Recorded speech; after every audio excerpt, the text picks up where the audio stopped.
Hoy vamos a hablar de la importancia que tiene vivir dentro de la voluntad de Dios, de la obediencia a Dios.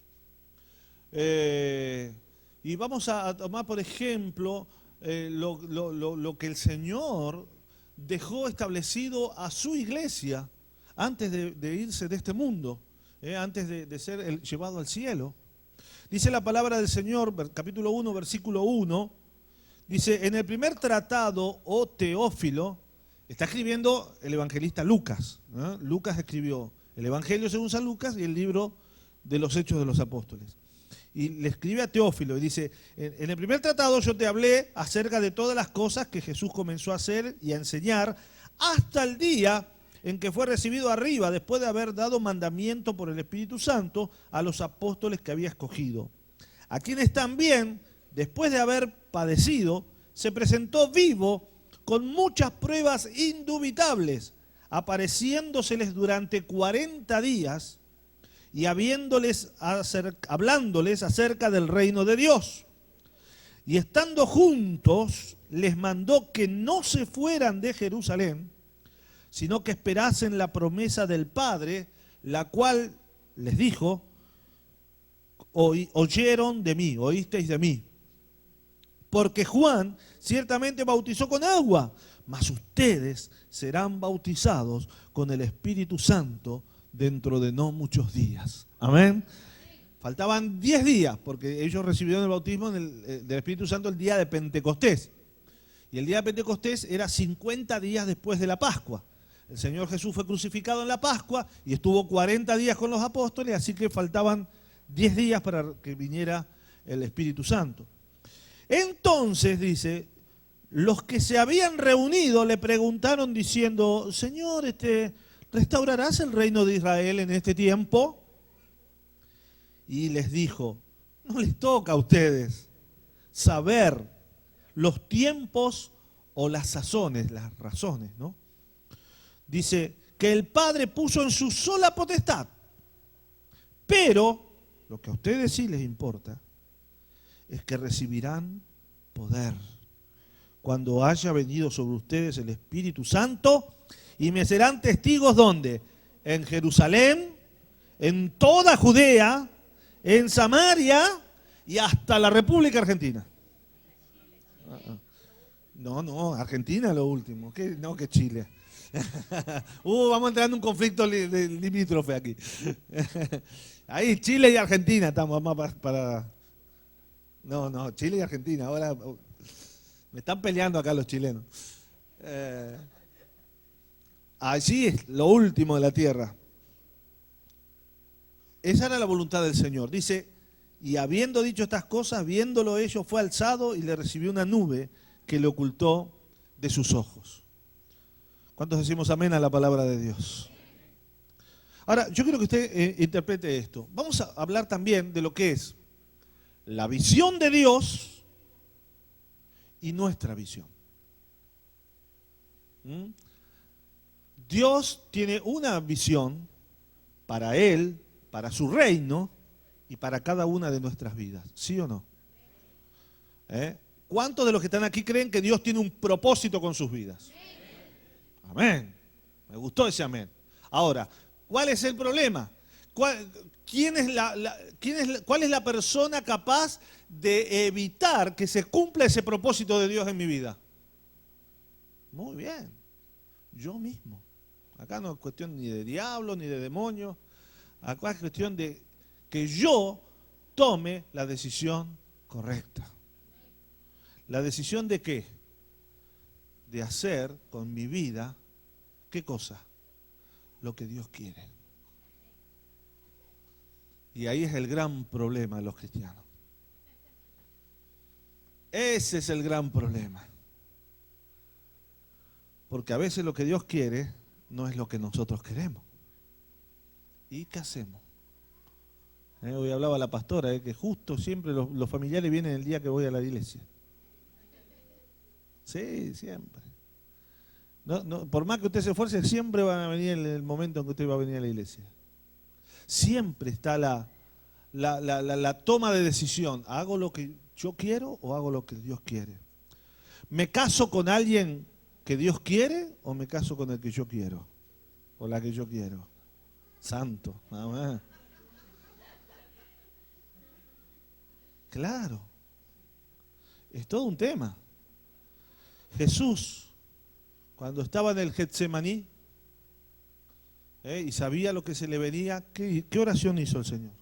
Padre, si es posible, pasa de mí esta copa, pero no se haga mi voluntad, sino ¿cuál? Sino la tuya. La eterna lucha entre hacer lo que yo quiero en la vida y lo que Dios quiere.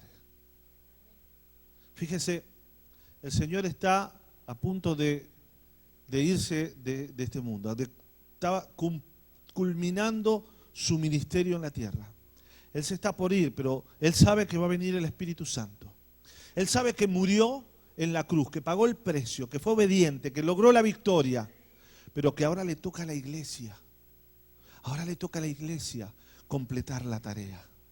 Ahora le toca a la iglesia completar la obra. Entonces Él está entusiasmado, Jesús está entusiasmado.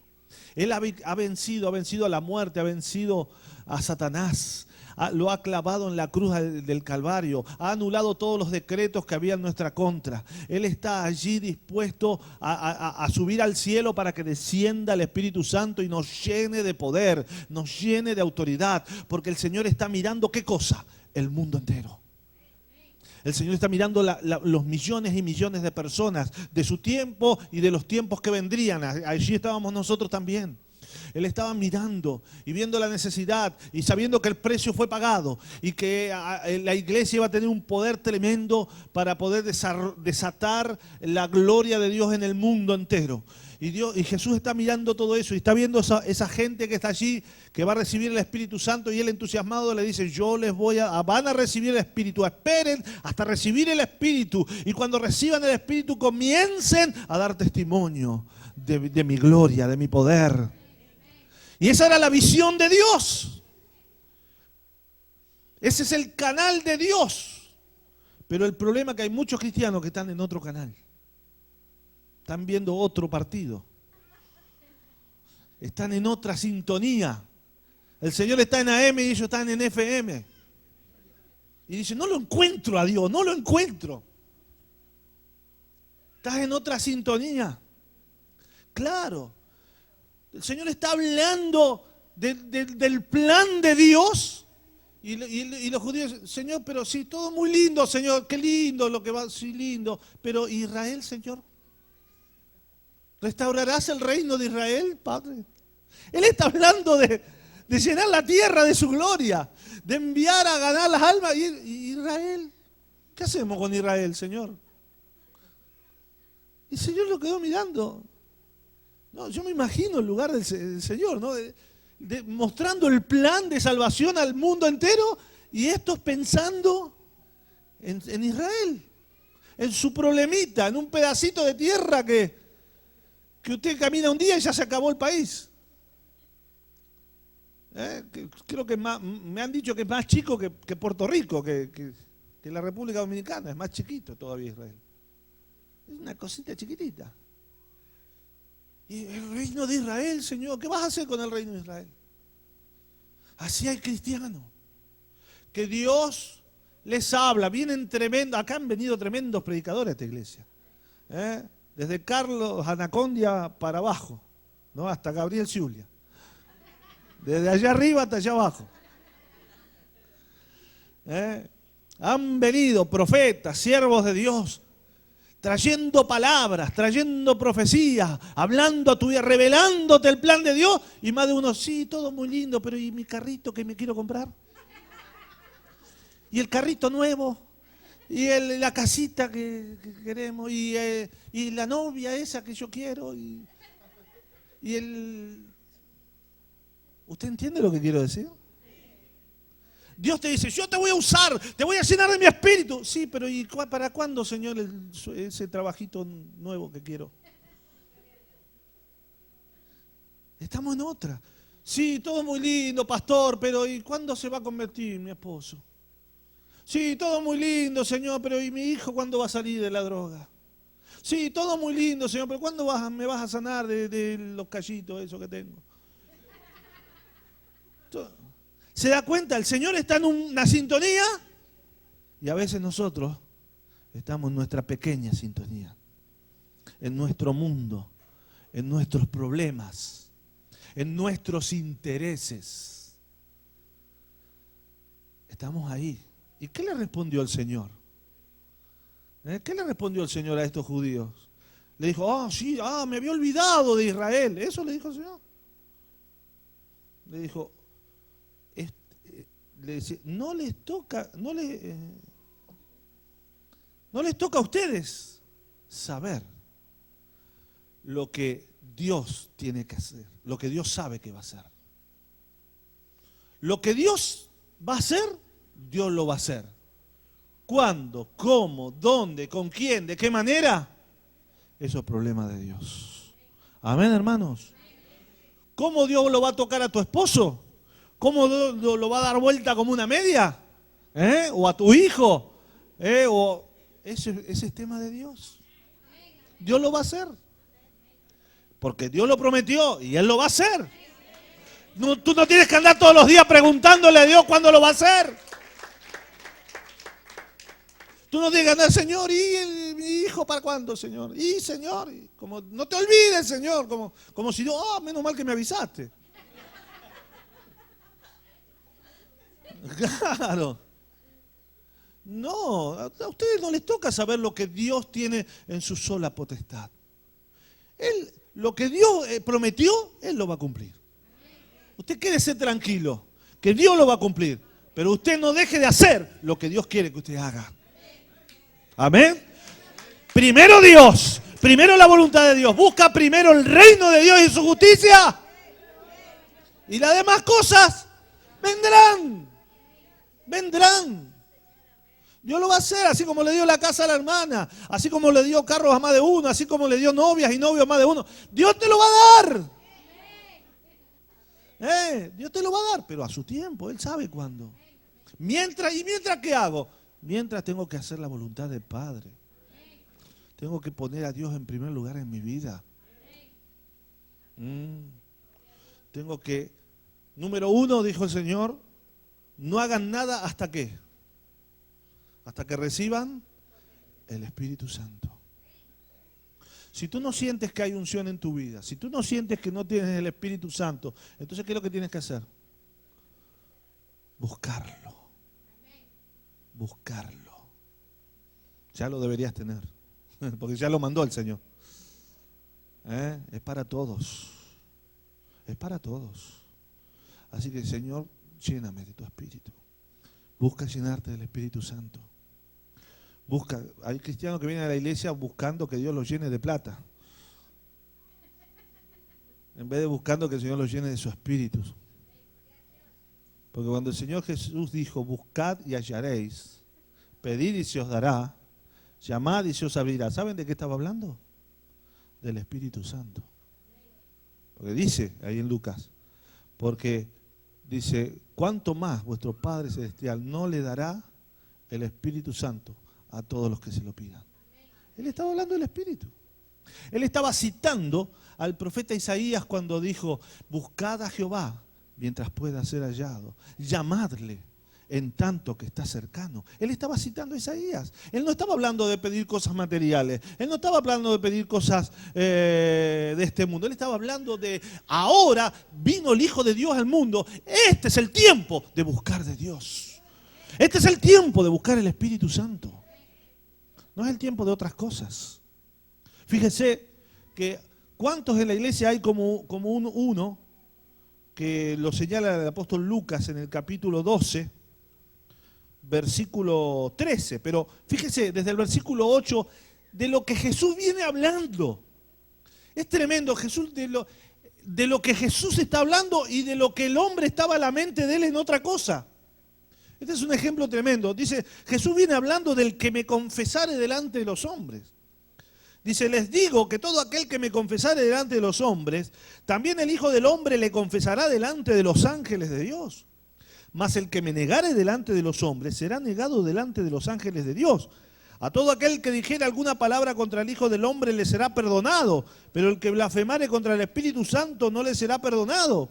Y cuando los trajeren a las sinagogas y ante los magistrados y las autoridades, no se preocupen por cómo o qué habrán de responder o qué habrán de decir, porque el Espíritu Santo les enseñará en la misma hora lo que deban decir. El Señor está hablando de la iglesia activa, la iglesia predicando, la iglesia luchando, la iglesia avanzando. Y de repente se levanta uno, Señor, Señor, ¿qué? Le dice, decirle a mi hermano que me dé la herencia. Versículo 13. Lo corta el Señor y le dice, le dijo uno de la multitud, Maestro, dile a mi hermano que parta conmigo la herencia. Fíjese lo que Jesús está hablando y lo que este hombre no estaba escuchando lo que Jesús decía. Él estaba en su problema. Estaba en su problemita, en su platita estaba él. En la platita estaba. Jesús revelando misterio y él pensando, y mi hermano que me agarró la plata, y mi hermano que me agarró la plata. Y Dios revelando misterio, ¿y cuándo me da la plata mi hermano? ¿Se da cuenta? Había hermanos, acá Dios empieza a dar palabra, se empieza a soltar palabra de bendición, hermano, dejé la pava en el fuego. La pava, no sé si, la tetera en el fuego, la olla de los fideos. Que mañana, ¿dónde voy a dejar a mi hijo? Y el Señor revelando cosas, cayendo espíritus, repartiendo don y ministerio. El hermanito me dirá que sí, Susanita. ¿Cuántos dicen amén? Dile a mi hermano que parta la herencia. Y el Señor le dijo, hombre, dice, ¿quién me ha puesto sobre ustedes como juez o para? Jesús lo está diciendo. ¿Quién me ha puesto usted? Yo no estoy para estas cosas. Yo no estoy para eso. Dice, y le dijo, miren y guárdense de toda avaricia, porque la vida del hombre no consiste en la abundancia de los bienes que posee. ¡Wow! ¿Dónde entra esto en la teología de la prosperidad? No sé. Pero Dios no te juzga, Dios no te mira por lo que tienes. Dios te mira por lo que hay en tu corazón, hermano. ¿Sabes cuántos hermanitos están en África, en la India? No tienen carros, no tienen aire acondicionado, no tienen cheques todas las semanas, no tienen, pero están llenos del poder del Espíritu Santo de Dios, hermano.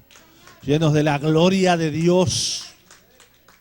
Miren, yo conocí, en abril del año pasado, lo conocí personalmente al pastor Senjonga, pastor de Uganda.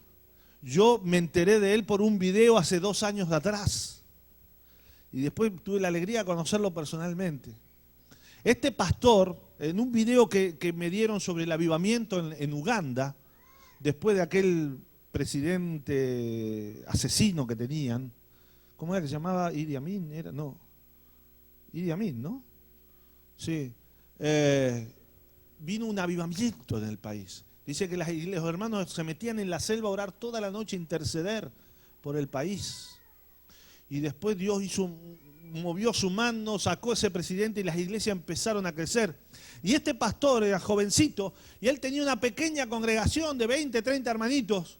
Y se reunían en un galpón de chapas, era todo chapas. Y ahí ellos empezaron a clamar a Dios.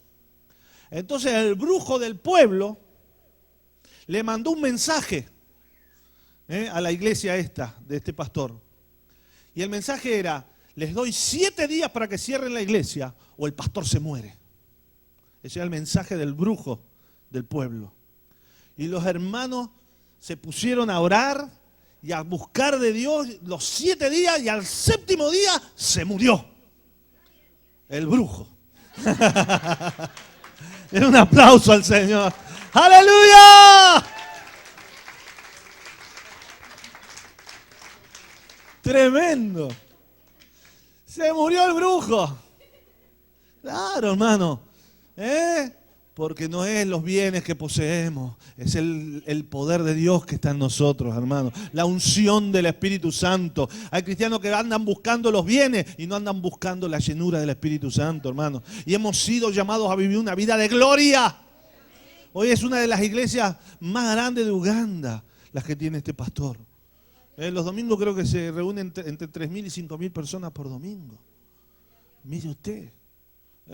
Así que, hermanos, ahí está, ¿no? Hay hermanos que están atrás de sus intereses. Por eso dice el apóstol Santiago, piden y no reciben. Porque piden mal. Porque piden para sus intereses y no para los intereses de Dios. Porque cuando pedimos y lo que pedimos está alineado con lo que Dios quiere para mi vida, cae la gloria de Dios sobre tu vida, hermano. Entonces, el Señor le dijo, no, ustedes no tienen que, ustedes despreocúpense de sus problemas. Ustedes preocúpense de ser llenos del Espíritu Santo. De ser llenos del Espíritu. Ustedes busquen, y entonces, y cuando sean llenos de mi Espíritu, mi voluntad es que ustedes sean mis testigos. En Jerusalén, en toda Judea, en Samaria y hasta lo último de la tierra. La voluntad de Dios. Bueno, esto todo muy lindo. Entonces los discípulos le creyeron al Señor, esperaron. A los 10 días cayó el Espíritu Santo, empezaron a predicar. Un día 3.000, otro día 5.000. Después milagros, maravillas. Toda Jerusalén se llenó de la gloria de Dios. La iglesia crecía. Ellos vendían los bienes, vivían en comunidad, era una gloria aquello, pero hubo un problemita. La iglesia se acomodó a Jerusalén, se conformó.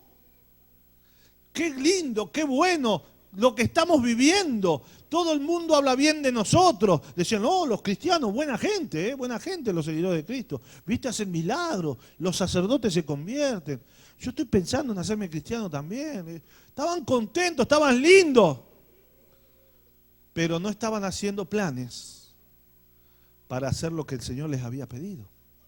Porque el Señor, ¿qué les había pedido? Jerusalén y Judea y Samaria. Pero ellos se olvidaron de Judea y de Samaria. Ellos empezaron a acomodarse a Jerusalén.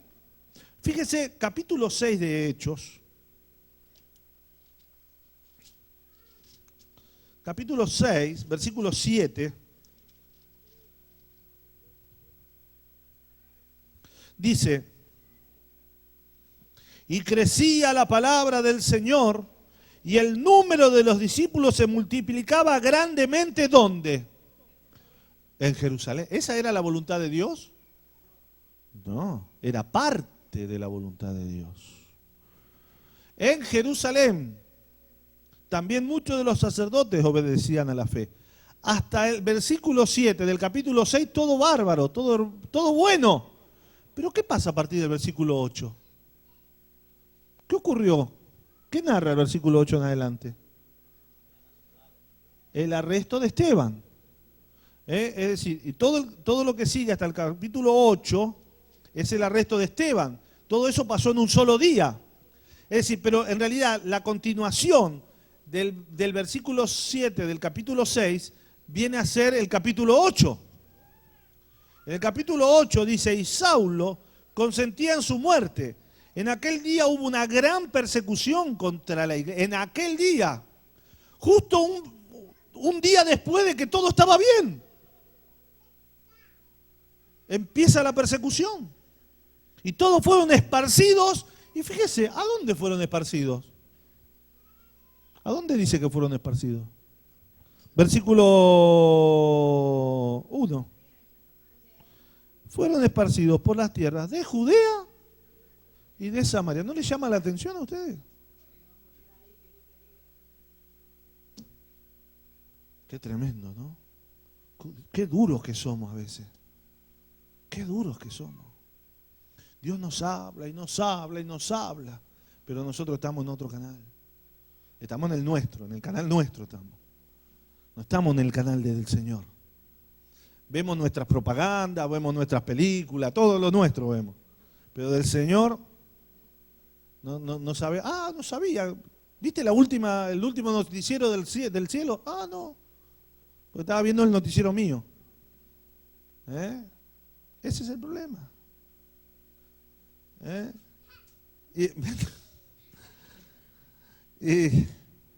Dice, y Saulo asolaba la iglesia y entrando casa por casa arrastraba a hombres y a mujeres y los entregaba en la cárcel. Y sigue, dice, pero los que fueron esparcidos iban por todas partes anunciando el evangelio, ¿se acordaron?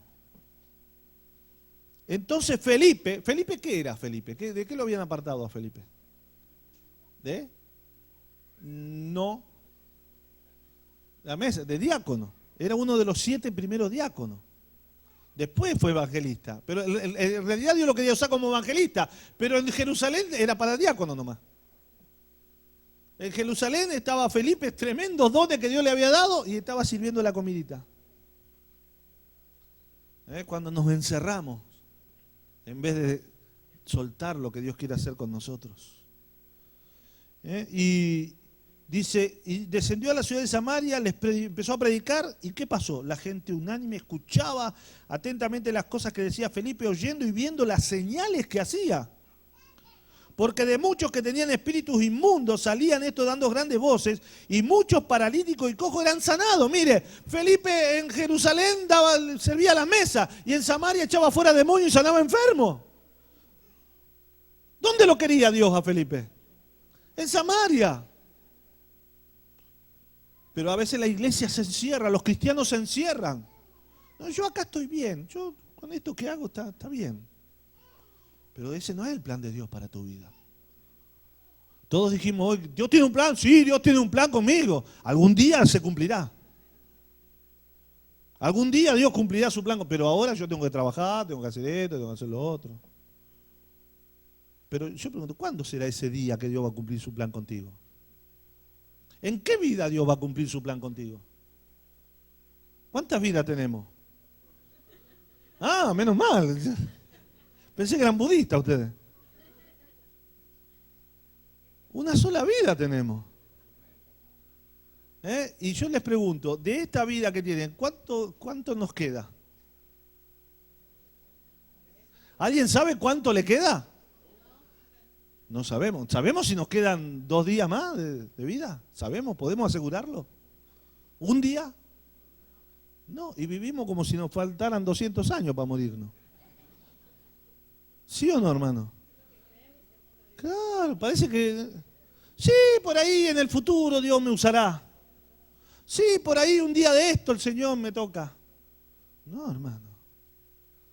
Tenemos que empezar ayer. Porque no sabemos cuánto nos queda de vida.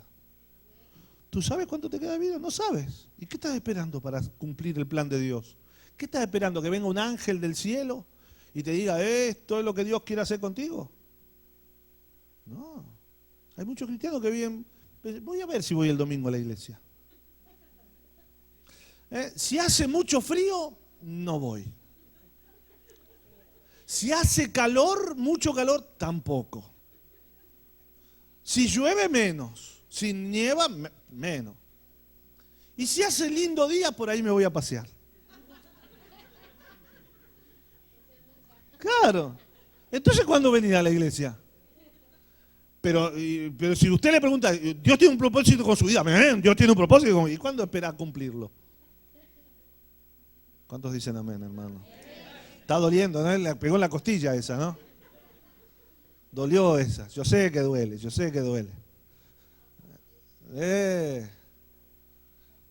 Pero hermano, es para reaccionar esto. Porque venimos a la iglesia y en total están los pastores, están los diáconos, los obreros, ellos que sigan. Yo estoy en lo mío. No, hermano. Dios te llamó a ti, a mí, a ellos y a ti también te llamó el Señor. Y todo un día vamos a dar cuenta delante de Dios si cumplimos el propósito de Dios o cumplimos nuestro propósito. Claro, ahí está la cuestión. Dice, y Felipe y muchos paralíticos y cojos eran sanados, así que había gran gozo en aquella ciudad. Mira, una ciudad que estaba en tristeza. Mientras todos ellos estaban contentos y lindos en Jerusalén, en Judea y en Samaria, la gente se moría de tristeza. Y tuvo que venir la persecución para que reaccionaran. Ellos podían haber dicho, bueno, el Señor nos está bendiciendo en Jerusalén, vamos a armar una comisión de misiones. Vamos a empezar a mandar, muchachos, vamos a empezar a mandar misioneros a Judea y a Samaria porque el Señor, ¿se acuerdan que el Señor nos mandó? Vamos a empezar a mandar los diáconos, los obreros, que vayan a predicar. Vayan, hermanos, vayan a Judea. ¿Quién quiere ir a Judea? ¿Quién quiere ir a Samaria? Vamos a sostenerlos, vamos a darle dinero, vamos a que los hermanos vayan. Si hubiese hecho eso la iglesia, y yo no sé, pero no sé, creo que no hubiesen tenido que pasar por la persecución. No lo puedo asegurar, pero dada la circunstancia, me parece que se hubiesen evitado muchos dolores de cabeza. Ahora, yo me hice esta pregunta, ¿fue Dios que mandó la persecución? ¿O qué? ¿Qué fue lo que produjo esa persecución? Y ese dolor y todo eso que vino contra la iglesia. El hermano me escuchó el mensaje, parece. No, está bien, claro. El tema es el siguiente. No es que Dios te castiga, como algunos dicen. El problema es que nosotros nos salimos de la protección de Dios. El Salmo 91 que dice, el que habita al abrigo del Altísimo, cuando estamos bajo la sombra de Dios, ¿quién te puede tocar? Nadie. Nadie puede tocar a un hijo de Dios que está bajo su sombra. ¿Quién es el que está bajo la sombra? El que habita, el que vive con Dios. Pero hay muchos hermanitos que dicen, ¿qué hay afuera de Dios? ¿Qué hay afuera? Uy, las filisteas, tan lindas las filisteas. Los coches último modelo. La lotería, qué sé yo. Hay muchas cosas atractivas fuera de la voluntad de Dios. Pero el problema es que el apóstol Pedro dice, hermanos, tengan cuidado porque el diablo anda como león rugiente, rodeando la sombra de Dios. Está por afuera. Y el que saca la cabecita para, a ver qué hay afuera. Tremenda garra, este es mío, dice el diablo. Y aparece con un rasguño así, todo así. Tremendo. Mire, yo una vez vi un documental sobre los leones. Siempre que hay esos documentales así de leones, de águilas, yo me gusta verlos porque la Biblia habla mucho de ellos. Entonces, dice que los leones son territoriales, tienen un territorio, ¿no? Donde cazan, donde viven, se reproducen, y después hay otro territorio de otros leones, y se respetan sus territorios. Y estaban siguiendo una manada de leonas, porque las que cazan son las leonas. Entonces estos investigadores los venían siguiendo, ¿no?, a la manada. Y vieron cómo la manada, persiguiendo a un grupo de animales que querían cazar, se pasaron sin querer al territorio de los otros leones. Entonces, cuando los otros leones se dieron cuenta, vinieron a defender su territorio. Y cuando las leonas se dieron cuenta que no estaban en su territorio, se volvieron corriendo a su territorio. Pero una, que iba rezagada, la lograron encerrar. Y quedó encerrada entre las otras leones que lo rodearon. Y entonces la verdad, yo miré todo, porque lo filmaron, cómo la empezaron a rodear, hasta que una saltó y le agarró por atrás, y después saltó otra y otra. Y en menos de 5 minutos la habían despedazado. La hicieron pedazos. Y yo cuando vi eso quedé impactado y sentí que el Señor me decía, así pasa con mis hijos cuando salen de mi voluntad, cuando salen de mi sombra, cuando se alejan de mí. El enemigo tiene derecho legal sobre ellos. porque ellos se han apartado de mí. ¿Se acuerdan lo que Jesús le dijo al paralítico del estanque de Betesda? Después que lo sanó y lo volvió a encontrar, ese que tuvo 38 años, ¿no? Y el Señor lo encuentra y dice, ¡epa! No dice epa, pero yo. ¡Epa, che!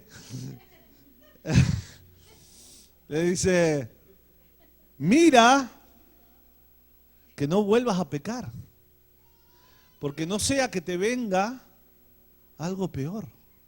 Upa. Tremendo eso. ¿Sabe? Y la hermana seguramente habrá visto también, muchos que tenemos muchos años en el Señor, cuánta gente a veces ha venido a la iglesia mal,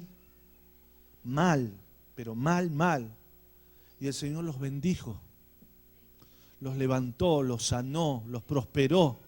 Y después que recibieron toda la bendición, como dice en Argentina, si te he visto, no me acuerdo. Y a los 2 años aparecen de vuelta en la iglesia. Peor que cuando vinieron la primera vez. Destrozados. El hogar se rompió, los hijos en la droga, enfermos de cosas terribles. ¿Cuántos jóvenes?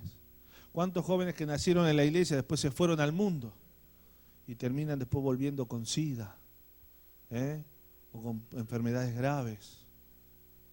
Hermano, el diablo no te perdona. El diablo, cuando entras a su territorio, cuando tú entras, porque entras por tu propia voluntad, nadie te obliga a entrar al territorio del diablo. Tú solo entras ahí, el diablo no te perdona. El diablo no te perdona. Cuando nos salimos de la voluntad de Dios, las cosas no andan bien. Y después nos preguntamos, ¿y por qué Dios no me bendice? ¿Por qué Dios no me respalda? ¿Por qué el Señor no me levanta? Pero ¿y tú qué estás haciendo? ¿Estás haciendo la voluntad del Señor? ¿Estás buscando ser lleno del Espíritu Santo? ¿Estás dejando tus problemas de lado para buscar hacer lo que Dios quiere hacer con tu vida? Esa es la gran pregunta, ¿no? Porque cuando nosotros, por ejemplo, en Deuteronomio 28 habla de las consecuencias de la obediencia. Serás bendito en tu casa, en el campo, en la calle, donde quiera que vaya, estarás bendecido. Y hay un capítulo, una parte hermosa en Isaías 58, cuando habla del verdadero ayuno. No sé cuántos se acuerdan de ese. Isaías 58 habla de lo que Dios quiere, ¿no? No es que partas tu pan con el hambriento y a los pobres errantes albergue en casa, que cuando veas al desnudo lo cubras, que no te escondas de tu hermano, que vivas de acuerdo a la voluntad de Dios, predicando su palabra. Mire, hay hermanos que los compañeros de trabajo se enteran que es cristiano cuando se murió. Porque van al cementerio y ven que hay un pastor. Ah, che, era evangélico este. No sabía, 30 años que trabajamos, no sabía nada. En serio. Hay cristianos que parecen el agente 007 en el trabajo. Viene alguien y le dice, ¿qué tal, hermano? Cállate que nadie sabe que soy cristiano acá. Estoy de incógnito acá. Que nadie se entere. Que tengo una Biblia de esas de finita para que nadie vea que tengo Biblia. Soy el agente secreto soy. Sí, la palma. Qué tremendo, ¿no? Que nadie... Esos cristianos de no sé para qué están, porque no... Están en Jerusalén, viven para ellos solos nomás. Pero que Samaria y Judea que se mueran, ¿no? Y así le pasó a la iglesia. Pero cuando nosotros estamos en la voluntad de Dios, cuando nosotros queremos hacer la voluntad de Dios, ¿qué es lo que dice la Biblia? El versículo 8 del 58 de Isaías. Entonces nacerá tu luz como el alba. Y tu salvación se dejará ver pronto, e irá tu justicia delante de ti, y la gloria de Jehová será tu retaguardia. ¡Wow! ¿Cuántos dicen gloria a Dios en esta noche? Dice, entonces invocarás y te oirá Jehová, clamarás y dirá, heme aquí, hijo, ¿qué necesitas? Qué tremendo, ¿no? Mire si no vale la pena estar en la voluntad del Señor. Samaria se llenó de gozo. ¿Cuántos necesitan llenarse de gozo? Mira, hermano, yo sé que en esta iglesia predicó Carlos Anacondia. No sé, ¿alguno tuvo cuando él vino aquí, de los que están acá? Gloria al Señor. Yo no sé si él lo contó aquí cuando estuvo, pero yo se lo he escuchado personalmente y aparte lo he leído en su libro, Oíme bien, Satanás. ¿Cómo fue que el Señor lo llamó a él a ser evangelista? ¿Qué fue lo que lo tocó? Mire, cuando yo tendría 18, 19 años, yo fui con mi pastor a visitar la iglesia donde él se congregaba, que él era diácono, antes de ser evangelista era diácono. Era un diácono más, estaba ahí cuidando una columna, estaba mirando que los chicos se porten bien. Eso hacía Anacondia. Yo lo vi con mis ojos. Lo conocí, que el pastor decía, mirá, este es un empresario acá de Quilmes, que se convirtió. Pero un día él tuvo una visión. No sé si una visión, un sueño, que el Señor le mostraba un desierto. Y en medio del desierto había un oasis, con agua, palmeras, un lugar precioso en medio del desierto. Y dice que él miraba y veía a la gente, los niños en el agua, la gente disfrutando, todos contentos, todos alegres. Qué lindo, decía. Y sintió una voz que le decía, mira el desierto. Entonces él dejó de mirar y miró al desierto y quedó petrificado.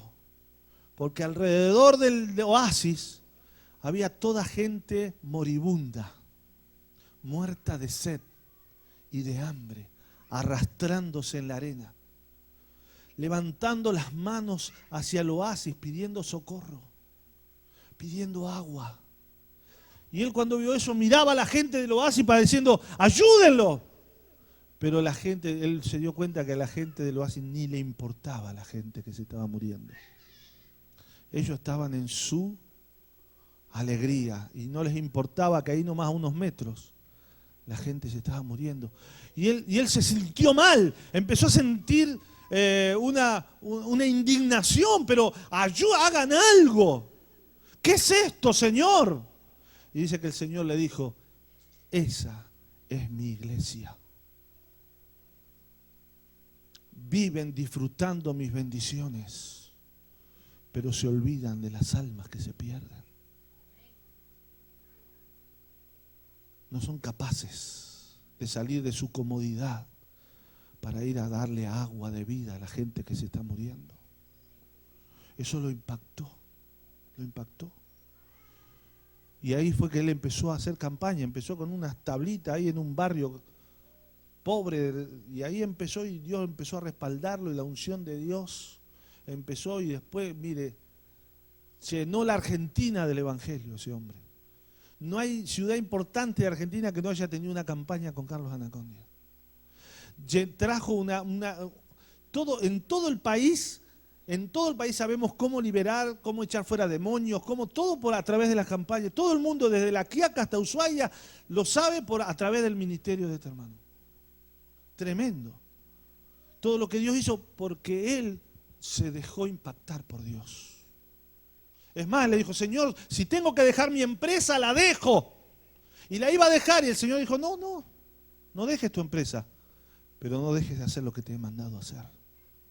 Dios no quiere que dejes tu trabajo, Dios no quiere que dejes tu familia, Dios no quiere eso, pero tampoco quiere que dejes de servirlo, de predicar la palabra, de buscarse lleno del Espíritu, de venir a la iglesia, de orar, de leer la Biblia, de hacer la voluntad de Dios en tu vida. Y de no jugar al Evangelio, a ver si vengo, si Dios me bendice, vengo, si no me bendice, no vengo. A chantajear a Dios. ¿No? Porque hay muchos chantajistas en la iglesia. Le dice, si me bendices, vengo, si no, no vengo nada a la iglesia. Si me bendices, pongo el diezmo, si no me bendices, no pongo nada. Me lo quedo yo para mí. Lo chantajean a Dios. Hermano, no, a Dios nadie le va a chantajear nada. El que pierde eres tú. Porque te pierdes la oportunidad de cumplir el propósito de Dios con tu vida. Dios nos ha llamado a un propósito de gloria, hermano. Y si tú le crees, vas a ver la gloria de Dios en tu vida. Dale un aplauso grande al Señor en esta noche. ¡Gloria a Dios!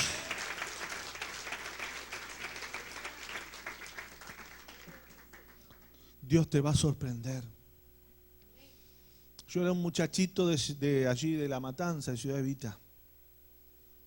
No tenía zapatillas para jugar Así que jugaba con a la pelota con unos zapatos viejos. A veces me miro las fotos que tiene mi mamá y digo, este era yo. Hay un muchachito que me crié en un barrio humilde, que jugaba en el barro a la pelota, que no fui a ninguna escuela privada, no venía de ninguna familia de apellido ilustre. Mi papá, un hijo de italiano, tenía un trabajo en el gobierno, por eso le dieron una casa que la pagó de a poquito, si no, ni teníamos casa. Y yo me crié en una escuela pública, como cualquier hijo de vecino, y jugaba con mis amigos de ahí del barrio. No era nada, no fui nada especial. Pero cuando yo conocí al Señor desde niño, a los 9 años recibí el bautismo del Espíritu Santo, a los 14 me bauticé y a los 15 empecé a predicar la palabra del Señor. Yo a los 15 años hice un pacto con Dios. Yo hice un pacto con Dios. Yo le dije, Señor, lo único que quiero en la vida es que se cumpla tu plan en mí, Señor. Yo te entrego mi vida, Señor. Te entrego mi juventud, te entrego mi futuro. Tenía 15 años cuando hice ese pacto con Dios. Y Dios se lo tomó en serio. Se lo tomó en serio el Señor. Dios se toma en serio esas cosas. Y mire, yo sigo viviendo en ese barrio. Sigo viviendo en ese barrio. Y me encuentro con mis amigos de la infancia. Con los mismos que estudiaban en la misma escuela, que vivían en el mismo barrio, que tenían las mismas circunstancias que yo. Y ahí andan. Uno borracho, el otro ya tuvo como 4 mujeres, otro hijo por acá, hijo por allá, otros todas sus vidas intrascendentes, desordenadas. Y cuando se enteran que yo he viajado a Estados Unidos, que yo he recorrido todo mi país predicando la palabra del Señor, Dios me ha levantado, hoy soy una autoridad espiritual de mi nación, yo entro al Ministerio de Relaciones Exteriores de mi país y me reciben, me dice, pastor, venga por aquí. Yo soy un hombre por la voluntad de Dios, no porque yo sea algo especial, que se me respeta en mi país, he predicado por televisión, hace 20 años que predico por radio. Dios me ha permitido viajar, conocer este hermoso país, predicar la palabra de Dios. Todo Dios ha transformado mi vida, me ha llevado mucho más allá de lo que yo jamás hubiese soñado que iba a pasar con mi vida. Y todavía estoy en la mitad de la vida. Pues yo soy joven todavía. ¿Cuántos dicen amén a eso? Gracias, hermano, gracias. Son buenos, son muy buenos ustedes. Entonces, y todavía queda mucho por delante. Y yo le decía a mi esposa por teléfono, yo ya he vivido más de lo que esperaba de la vida. ¿Y sabe cuál es el secreto de ese pacto que hice cuando tenía 15 años con Dios? Dios te sorprende. El propósito de Dios. Nosotros nos arruinamos la vida. Arruinamos nuestras vidas cuando vamos atrás de nuestro pequeño proyecto de vida. De nuestro proyectito de vida. Cuando Dios tiene un proyecto grande para ti, mi hermano. Y lo tiene para ti, y lo tiene para tu esposa, y lo tiene para tus hijos, y lo tiene para tus nietos, y lo tiene para todas tus generaciones, porque Dios te ha llamado a vivir una vida de gloria. Amén. Pero para eso hay que salir de Jerusalén. Para eso hay que salir. Hay que ir a Judea, a Samaria. Hay que entrar en la voluntad de Dios. Hay que entrar, hay que decir, pastor, pastora, acá estoy para servir. ¿Dónde hay que servir? ¿Qué hay que hacer? Al hospital, a New Rochelle, ¿a dónde hay que ir? Que mi casa hay que abrirla. Abro mi casa para Dios. Salgo de mi Jerusalén. Porque si tú no sales, algo va a pasar para que salgas, hermano. Y no te lo recomiendo. Y no te lo recomiendo. Como le dijo Mardoqueo a la reina Esther. Mardoqueo era el tío de Esther y padrastro, el padre adoptivo. Y cuando Esther era la reina, le dijo, Esther, andá y habla con el rey porque nos van a matar a todos. Dios te puso para eso. Y Esther le dijo, pero si voy, me pueden matar. Le dijo, Esther, te van a matar de todas maneras, le dijo. ¿Qué estás diciendo? Andá y jugate la vida, porque si vos no te jugás por Dios, Dios va a mandar salvación de otro lado. Pero a ti te lo va a demandar y a toda tu familia. Wow, esas palabras a mí me sacuden, hermanos. Si tú no estás dispuesto a hacer la obra de Dios, Dios la va a hacer igual. Pero te lo va a demandar el Señor. ¿Por qué no la pude hacer contigo y tuve que traer a otro? Tenemos esta sola vida para hacer la voluntad de Dios. No esperes mañana, no esperes al mes que viene, no esperes cuando te cases, no esperes a que te jubiles, porque tú no sabes si eso va a llegar. Tú no sabes. No cuando me case, no cuando mis hijos crezcan, no cuando tenga un mejor trabajo. No, engaños, mentiras del diablo, hermano, para hacerte perder la vida. Dios te está llamando hoy. Hoy Dios te está llamando. Abre tu corazón y dile: heme aquí, Señor. Aquí estoy para hacer un pacto contigo. ¿Y cuál es ese pacto? Todo lo que me queda de vida es para ti, Señor. Cierra tus ojos en esta noche. Inclina tu rostro y habla con Dios. Habla con el Señor en esta noche. Y dile: Padre, Padre, recibo tu palabra en mi corazón en esta noche. Padre, recibo este mensaje. Padre, perdóname por el tiempo perdido, por haber vivido en mis asuntos, en mis proyectos, en mis planes. Y me he olvidado de los tuyos, Señor. He dejado tus planes de lado. He dejado tus propósitos de lado. Perdóname, Señor. En esta noche abro mi mente y abro mi corazón para entregártelo todo a ti, Señor. Para entregarte mi vida. Lo que me queda de vida es tuyo. Señor, como Jesús, doblo mis rodillas y te digo: hágase tu voluntad y no la mía, Señor. Haz lo que tú quieras conmigo. Aunque no me guste, aunque me duela, hágase tu voluntad, Señor. Hágase tu voluntad. Tómame y llévame a tus alturas, Señor. Sácame de mi corta visión, de mi visión de gallina. Llévame a una altura de águila, Señor. Quiero volar en tus alturas. Quiero ver tu gloria en mi vida. Quiero ver tu gloria en mi hogar. Quiero ver tu gloria en mis hijos. Quiero ver tu gloria en mis nietos, Señor. Quiero ver tu gloria. No me quiero ir de este mundo sin ver tu gloria en mí, Señor.